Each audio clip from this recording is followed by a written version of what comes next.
So what was the reason why you love this class now? Say it again. Because I can actually talk to somebody.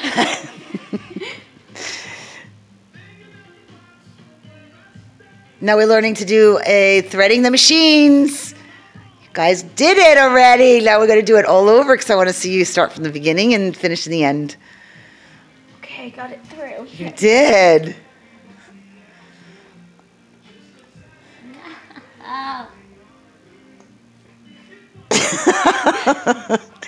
Come on, Maya, you did it already. And if it gets too long, you're going to have a problem. Yes. Yes. So you got to cut it and...